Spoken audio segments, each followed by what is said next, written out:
Vous voulez voir un film au cinéma? Mais vous êtes une grosse feignasse de faire des recherches sur internet et de vous mater 50 bandes annonces? Vous êtes au bon endroit! Cette émission vous résume les films à venir du mois sans être pénible et ennuyeux. C'est-il pas beau ça, messieurs dames? Installez-vous confortablement, vous regardez les films à voir au cinéma.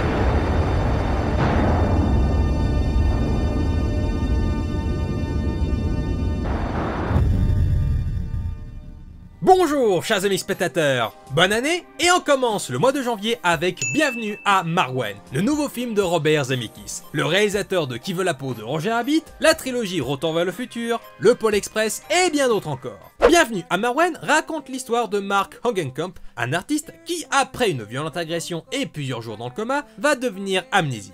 Pour l'aider dans sa reconstruction, Mark va créer un monde imaginaire, Marwen, une ville miniature au temps de la Seconde Guerre mondiale, peuplée de poupées représentant lui, sa famille, ses amis, bref, les personnages qui ont chamboulé sa vie. Bienvenue à Marwen est inspiré du documentaire Marwen Call de Jeff Malmberg, qui traite de l'histoire vraie de Mark Hogenkamp. Vous pouvez faire un tour sur internet, ses créations sont visibles. Le casting est bon, mais surtout Steve Carell est un excellent acteur, que ce soit dans la comédie ou soit dans le drame. Ici, il campe le personnage principal avec une certaine candeur et humanité, ce qui est plutôt raccord avec la filmographie de Robert Zemeckis. Et ce dernier continue l'expérimentation technique en mélangeant film live et passage en motion capture fantastique et saisissant, traitant de l'art-thérapie dans sa forme la plus pure et visuelle pour se relever durant des moments difficiles. En projet depuis 2013, avec Robert Zemeckis aux commandes, on peut s'attendre à un film touchant et créatif. Toutes les poupées de Marwen sont des gens que vous connaissez? Ouais, il y a Anna, Da. Julie et... Ouais, Carlala. tu peux pas continuer à fuir tes problèmes. Roberta, Est-ce que tu seras là pour le jugement? Tu dois regarder en face les cons qui t'ont amassé. je sais vraiment pas comment je vais faire. Notre souffrance, c'est notre carburant. On m'a volé la vie que j'avais avant. Mais je suis toujours là. J'ai l'espoir. Et j'ai ma ville. J'ai mes amis. On couvre tes arrières. Je vais m'en sortir. Rien n'est impossible à Marwen. C'est votre tournée, les filles. Marwen est tellement extraordinaire, il faut que les gens le voient. À la vie, à l'amour et aux femmes de Marwen.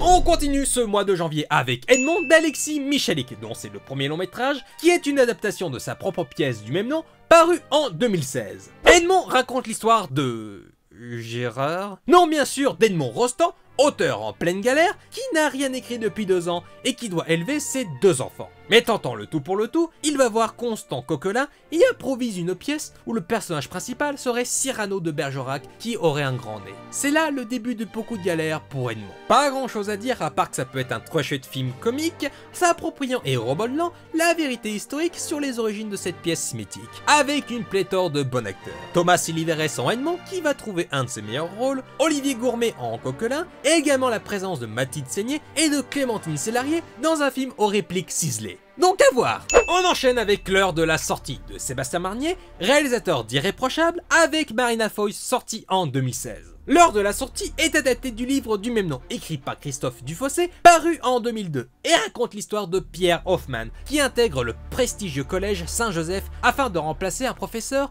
qui s'est suicidé durant un de ses cours. Donc Pierre reprend la classe qui assistait à ce drame, et les élèves sont tous doués, promis à un bel avenir. Mais au fur et à mesure, une étrange ambiance glauque s'installe et Pierre va essayer de percer le secret de ses élèves de plus en plus angoissant.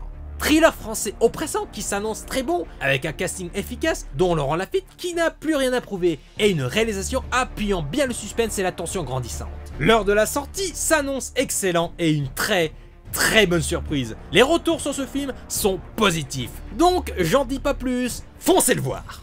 On termine cette date avec Creed 2 de Steven Caple Jr. qui a réalisé Zealand, sorti en e-cinéma en 2016. Creed 2 est la suite de Creed, l'héritage de Rocky Balboa, de Ryan Coogler, sorti en 2016, qui était le spin-off de la saga Rocky, avec Sylvester Stallone dans le rôle titre. Creed 2 raconte la vie d'Adonis Creed, qui va être tiraillé entre ses obligations personnelles et son prochain combat de boxe. Combat qui est lié au passé de sa famille, puisque son adversaire n'est autre que le poulain d'Ivan Drago, responsable de la mort de son père sur le ring il y a de ça plusieurs années. L'intrigue reste simple, mais continue d'être intimiste et se consacre au moment vie quotidienne et semble avoir une bonne réalisation. Des acteurs toujours au top, avec un juste Michael B. Jordan en Adonis et le toujours sage et touchant Sylvester Stallone en Rocky Balboa. Le spectacle promet d'être au rendez-vous avec des enjeux forts. Et j'ai rien de plus à ajouter, c'est un film de la saga Rocky, j'ai pas besoin d'en rajouter normalement. Faut mater les Rocky, hein, sinon vous avez raté votre vie si vous les avez pas vus. Les Rocky c'est bien, les Rocky c'est la vie. Tu veux combattre cet homme, c'est ton affaire. Mais ne prétends pas que tu fais ça pour ton père.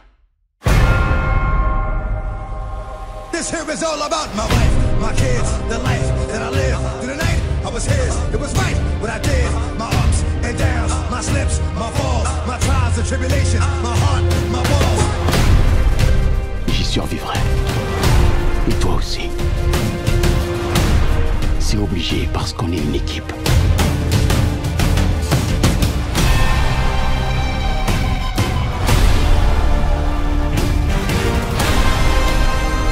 Maintenant, tu sais pourquoi tu te bats. Round après round, t'en apprends plus sur toi-même. Quand je suis monté sur le ring, c'était pas que pour moi.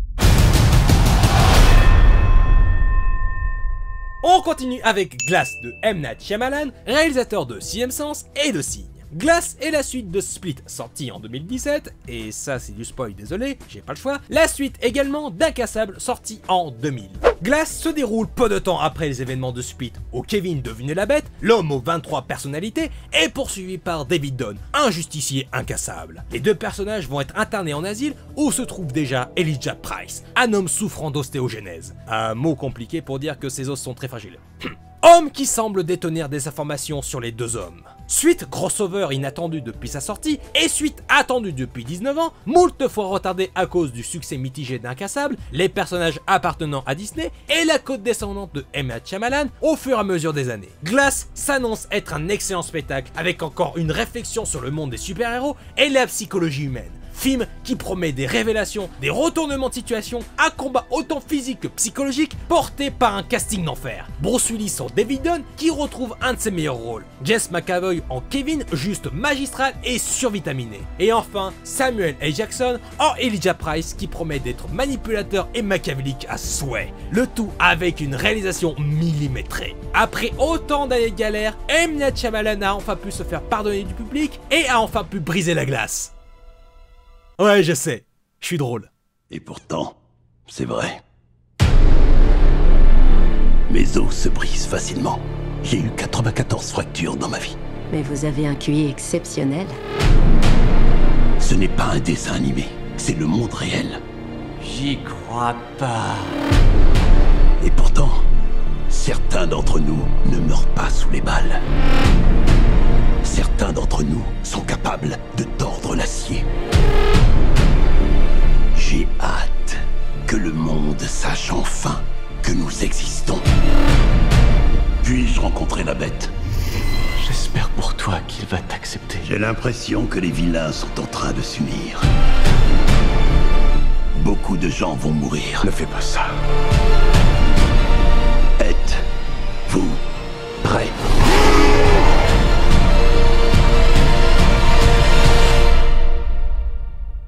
Comment faut-il vous appeler, monsieur? Prénom, Mister. Nom, Glass.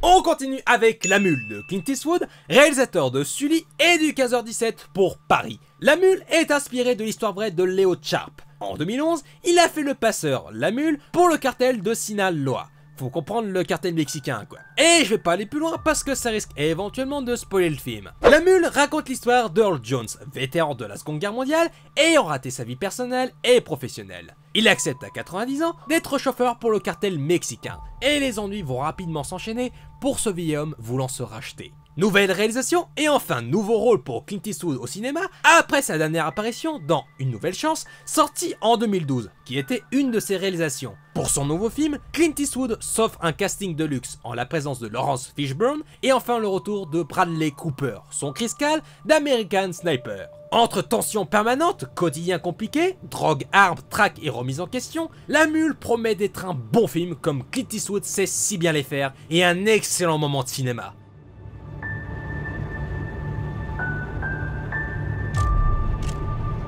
Je ne méritais aucun pardon.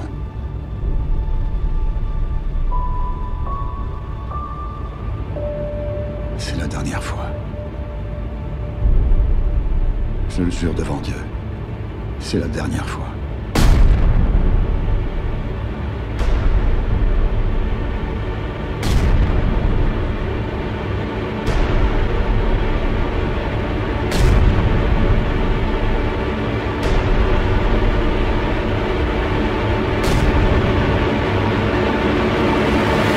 Tout ce que je peux dire, c'est que je regrette.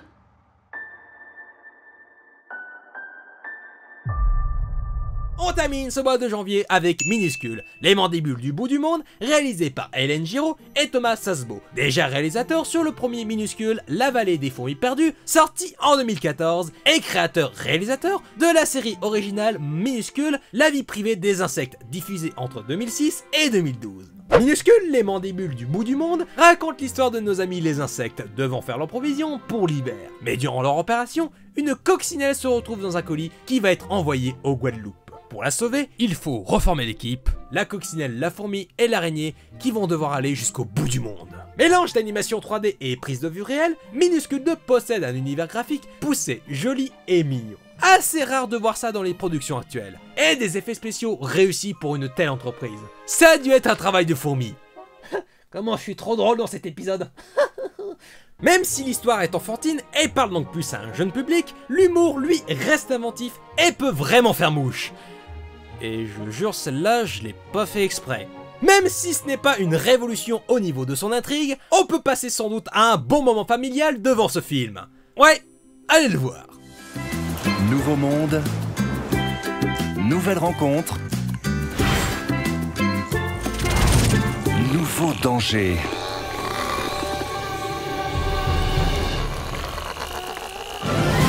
Les secours arriveront-ils à temps ?